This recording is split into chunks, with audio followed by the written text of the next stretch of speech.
So hi guys, welcome back to my channel. और इस video में मैं इस बारे में बात करने वाली हूँ कि 1960s में लोग कैसे इतने फिट और स्किनी रहते थे विदाउट इवन जिम और डाइट। सोचो, एक ऐसी दुनिया जहाँ लोग रोज पेट भर के खाना खाते थे बट उनका वेट मेंटेन रहता था। सो 1960s के दौर में ना किसी के पास जिम मेंबरशिप होता था, ना कोई जर्नलिंग करता था, ना कोई कैलोरीज गिनता था और ना ही कोई मील प्लान बनता था। उस जमाने में डाइट वर्ड का मतलब वो नहीं होता था जो आज है।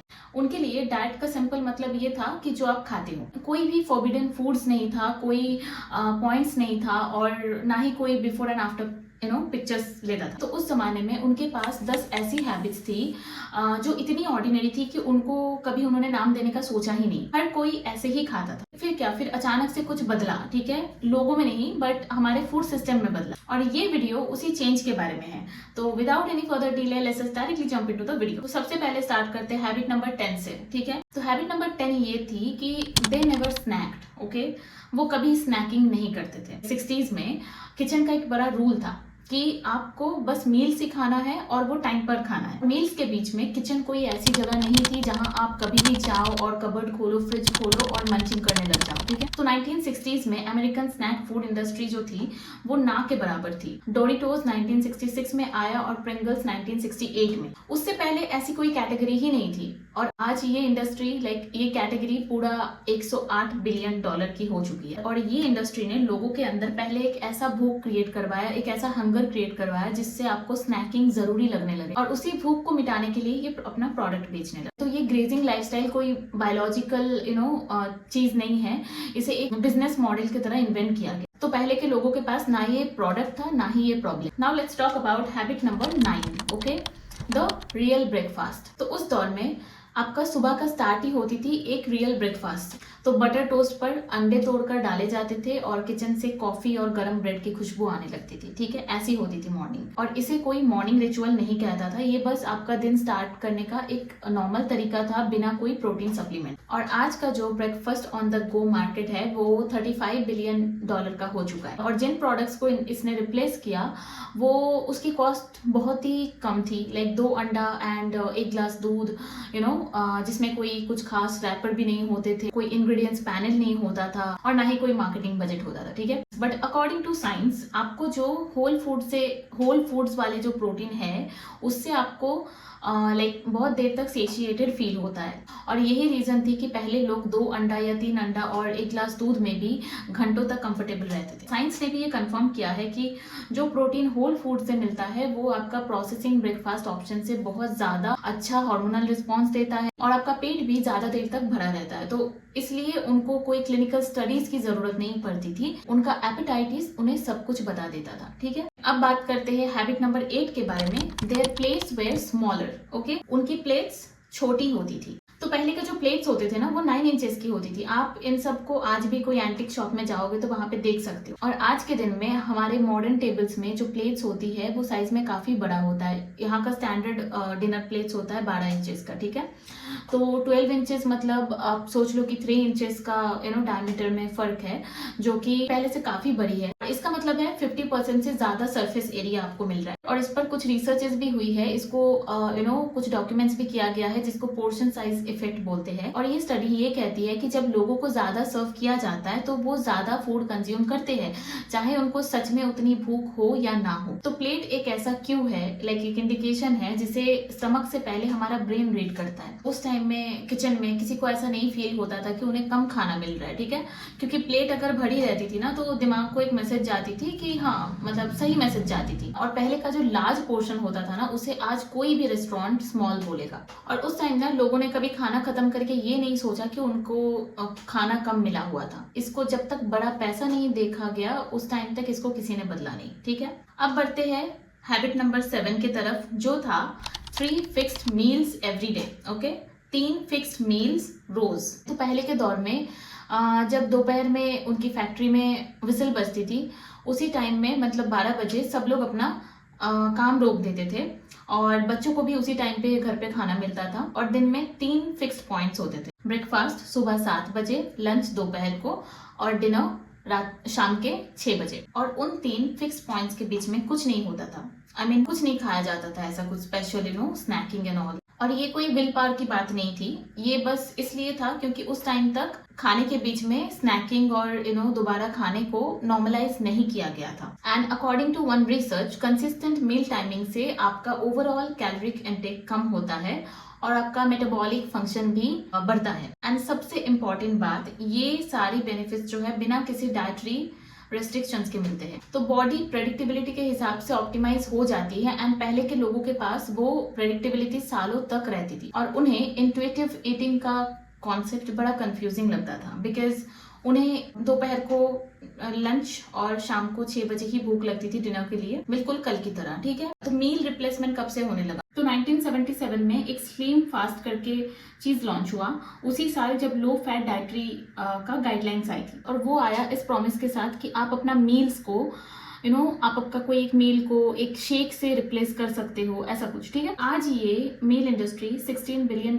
की हो चुकी है। तो ऐसे ही स्टार्ट हुआ ये सब। ठीक है, and now let's talk about habit number 6, जो था कि sugar was a special occasion. Okay, मतलब चीनी बस कभी कभार ही खाया जाता था। अब बात करते हैं हिडन शुगर की। पहले के टाइम पे जो टेबल्स पे आपके शुगर बोल होता था ना, वो सबके सामने रखा जाता था, ऐसा कहीं छुपा के नहीं रखा जाता था, राइट। और उस टाइम में per capita added sugar consumption जो था वो आज के मुकाबले आधे से भी कम था। और आज हम जो एक्स्ट्रा चीनी खाते हैं वो जरूरी नहीं है कि बस डिजर्ट से आए, वो हमारा पास्ता सॉस, पीनट बटर और सैलड ड्रेसिंग से आती है, उन सब चीजों से जिसका हमें अंदाजा तक नहीं है। 1960s में अमेरिकन ऑलमोस्ट लाइक 23 पाउंड्स के around sugar, like added sugar consume करते थे। आज वो बढ़कर 57 पाउंड से भी ज्यादा हो चुकी है। ठीक है, और ये इसलिए नहीं कि पहले के टाइम में लोगों में ज्यादा डिसिप्लिन थी, ऐसा कुछ नहीं है, बल्कि इसलिए कि पहले के टाइम में जबरदस्ती हर चीज में चीनी को डाला नहीं जाता था। पहले जब शुगर रेयर होती थी तो वो एक असली प्लेजर भी देती थी, लाइक बर्थडेज में साल में एक बार एक केक में डाला जा रहा है एंड केक खा रहे हो, तो ताकि वो मेमोरेबल भी रहे।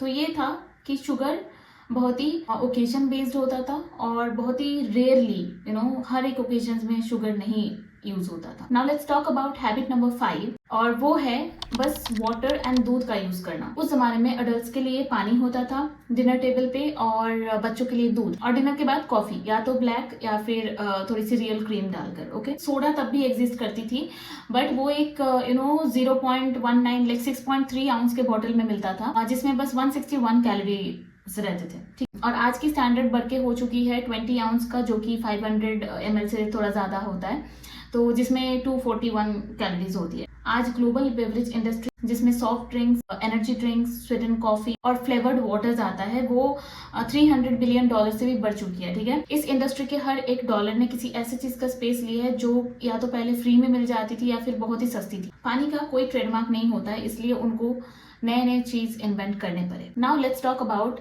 Habit number 4, which is having black coffee. Okay, जो कि सिर्फ 2 कैलोरीज का होता है। पहले के दौर में कॉफी ब्रेक सिर्फ 15 मिनट्स का होता था और कॉफी का मतलब सिर्फ कॉफी होता था, सिर्फ 2 कैलोरीज पर कप। ओके, फिर 1970s के बाद ऐसे ऐसे कॉफी ड्रिंक्स इन्वेंट होने लगे जिनके लेबल पे तो कॉफी लिखा हुआ रहता था, बट इन टोटल अगर देखा जाए तो 300 से 600 कैलोरीज उनमें रहता था। अभी एक स्पाइस्ड पंपकिन लाते, उस जमाने के लंच से भी, मतलब एक पूरा लंच से भी ज्यादा कैलोरीज होती है। ठीक है, एंड एक्चुअली में उन्होंने आपको कॉफी नहीं बेचा, उन्होंने कॉफी के बदले में एक शुगर डिलीवरी सिस्टम बेचा जिसमें कॉफी का सिर्फ नाम था। तो 2 कैलोरीज के कॉफी से इतना बड़ा प्रॉफिट बनाया नहीं जा सकता था, तो उसको एक डिजर्ट बना दिया। Now let's move on to the habit number 3, which was they moved throughout the day.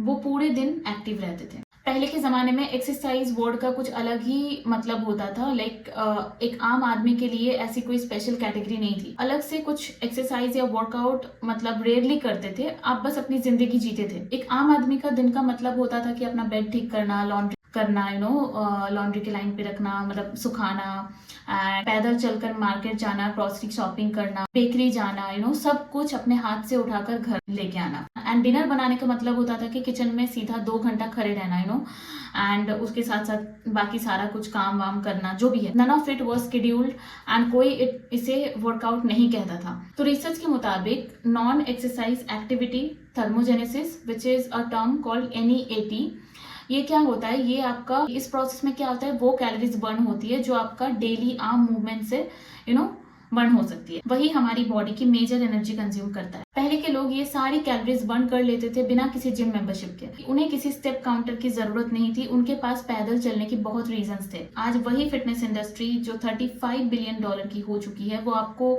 ये मूवमेंट एक मंथली फी के पैकेज पर बेच रही है, ठीक है, जो पहले लोग फ्री में, मुफ्त में कर लेते थे।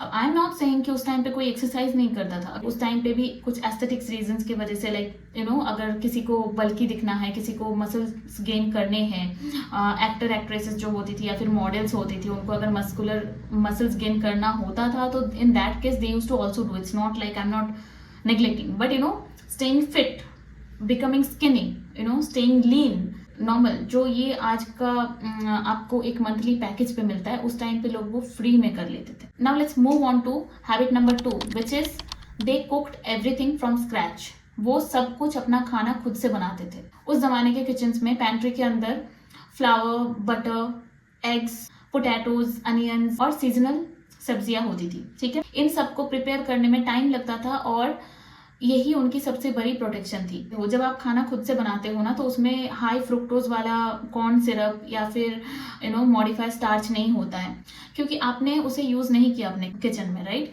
तो सूप अगर बनता था तो बची हुई सब्जी एंड बची हुई जो चिकन है उससे बन जाता था, ना कि डायरेक्ट एकदम कैन से आया और डाल के बना लिए। और स्टडीज ये बार बार कंफर्म करती है कि आप अगर घर का खाना खाते हैं ना, तो आप कमर्शियली प्रिपेयर्ड जो फूड है उसके मुकाबले बहुत ज्यादा कम कैलोरीज कंज्यूम करते हैं, क्योंकि घर का खाना स्ट्रक्चरली कम कैलोरी डेंस होता है, ठीक है। आज का एक स्टैंडर्ड ब्रेड के पैकेट में 30 से भी ज्यादा इंग्रेडिएंट्स होते हैं, जबकि 1950s में और 60s में ब्रेड बनाने के लिए बस 4 इंग्रेडिएंट्स की जरूरत पड़ती थी: flower, water, east and salt, okay.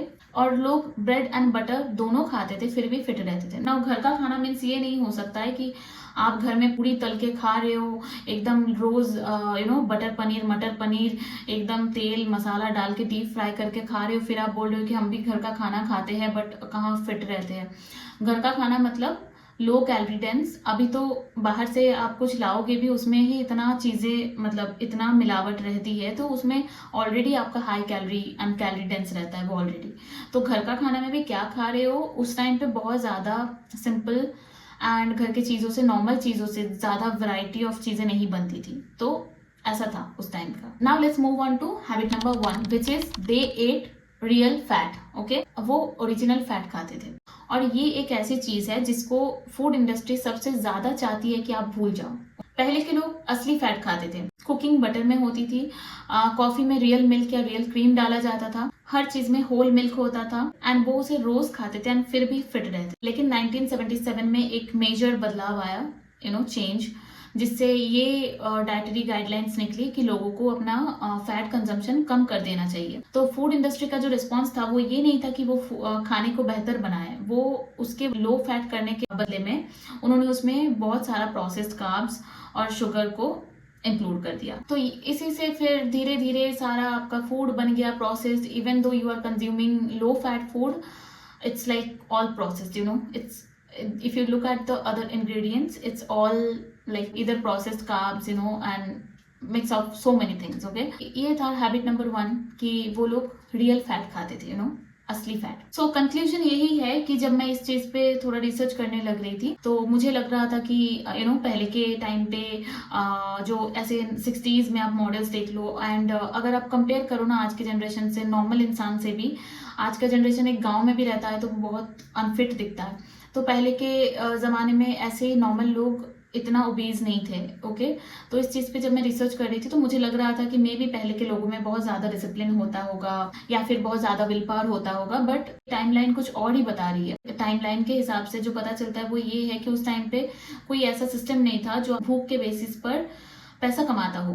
आज 2026 में अगर आप देखो तो आपके भूख के नाम पे, क्रेविंग्स के नाम पे एक एक प्रोडक्ट मैन्युफैक्चर किया जाता है और फिर प्रोडक्ट के नाम पे हमें ही बेचा जाता है, ठीक है। डिसिप्लिन का जो गैप है वो भी रियल हो सकता है, ऐसा नहीं है कि डिसिप्लिन का गैप नहीं है। हाँ, पहले के लोग डिसिप्लिन भी थे काफी हद तक, पर उस गैप का असली रीजन ये है कि हम एक ऐसे सिस्टम से लड़ रहे हैं जिसको बनाया ही गया है इस तरीके से कि हमारा डिसिप्लिन फेल हो जाए, ताकि आप उनके वेट लॉस प्रोडक्ट्स और एप्स खरीदे। तो पहले की ये जो सारे सारे हैबिट्स मैंने बताया आपको, ये कोई सजा या कोई रूल नहीं था कि इसको करोगे तभी तुम फिट होगी। ये बस उनका एक नॉर्मल लाइफस्टाइल था, डे टू डे लाइफ उनकी ऐसी ही दिखती थी।